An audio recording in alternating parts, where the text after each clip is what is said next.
বাসের ভাড়াটা দিন।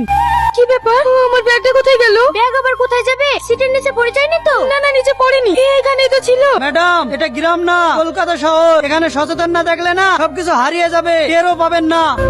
মা, টাকা পয়সা মোবাইল মামাদের ঠিকানা সব তো ওই ব্যাগেই ছিল, তাহলে এখন কি হবে? কি আর হবে? দিলটা যা হবে না। ও কন্ট্রাক্টর ভাই, বাসটা এখানে দাঁড়াতে বলো। মধু, মধু তো ঠিক আছে তো? আরে এই অবস্থা কি করে হলো মধু? আপনি কাঁদছেন কেন? কে আপনি? বাবু, তুই কি বলছিস? তুই আমাকে চিনতে পারছিস না? আমি তোর মা। এই বাবু, তুই তোর মাকে চিনতে পারছিস না? কারা আপনারা? আমি তো কিছুই বুঝতে পারছি না। ডাক্তার বাবু, আমার ছেলে আমাকে চিনতে পারছি না কেন? ওর কি হয়েছে? আপনি তাহলে পেশেন্টের বাবা? হ্যাঁ ডাক্তার বাবু। দেখুন, আপনার ছেলে স্মৃতিশক্তি হারিয়ে ফেলেছে, এর জন্য কাউকে চিনতে পারছে না। ডাক্তার বাবু, আপনি কি বলছেন? আমার ছেলের অ্যাক্সিডেন্টে স্মৃতিশক্তি হারিয়ে গেছে। না, আপনার ছেলে অ্যাক্সিডেন্টের কারণে স্মৃতিশক্তি হারায়নি, ও স্মৃতিশক্তি হারিয়েছে মানসিক আঘাত পেয়ে। কিন্তু কিন্তু কি ডাক্তার বাবু? আমরা যখন ওকে ট্রিটমেন্ট করছিলাম তখন ও বারবার একটা মেয়ের নাম উচ্চারণ করছিল। মেয়েটার নাম যেন কি? সালমা। হ্যাঁ, সালমা। কে মেয়েটা? ওই মেয়েটাকে টনি খুব ভালোবাসতো, কিন্তু আজকে সকালেই ওরা সবাই গ্রাম ছেড়ে শহরে চলে গিয়েছে। ও, এবার বুঝতে পেরেছি। তাহলে ওই মেয়েটা চলে যাওয়ার কারণেই আপনার ছেলে শক পেয়ে স্মৃতিশক্তি হারিয়ে ফেলেছে।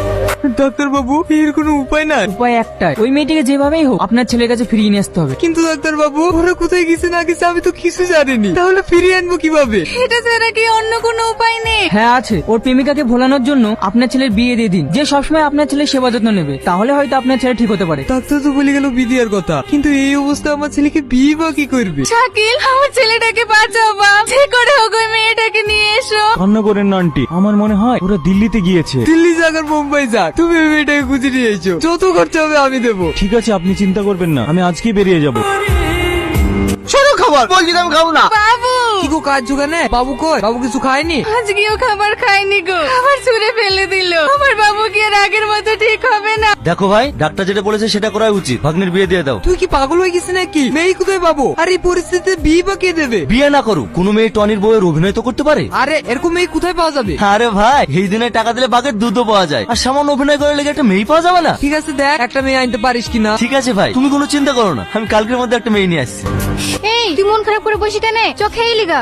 আমার খেতে ভালো লাগছে না, তোরা খেয়ে লিগা, আমি পরে খাবো। এই সালমা, দুদিন ধরে তোর কি হয়েছে রে? মন খারাপ করে বসে আছিস? কি করবো বল? আমার আর ভালো লাগছে না। আজ 10 দিন হয়ে গেল তোদের বাড়িতে আছি, এভাবে আর কতদিন পরের বাড়ি থাকা যায় বল? রিঙ্কি, বাড়িতে আছো? হ্যাঁ আছি। কি ব্যাপার আপনি? তোমার বান্ধবীর নাকি খুব অসুবিধা, কাজের প্রয়োজন। হ্যাঁ প্রয়োজন তো। আপনার কাছে কোনো কাজ আছে? হ্যাঁ, একটা কাজ আছে, তোমার বান্ধবী করতে পারবে? হ্যাঁ পারবো। ঠিক আছে বলেন। এই মেয়েটা নাকি? হ্যাঁ, এর কথাই প্রধানকে বলেছিলাম। জানো মা, আমার ছেলে 4-5 দিন ধরে কিচ্ছু খায়নি, আমরা সবাই চেষ্টা করেও খাওয়াতে পারিনি। তুমি একটু চেষ্টা করে দেখো না, যদি খাওয়াতে পারো। ঠিক আছে।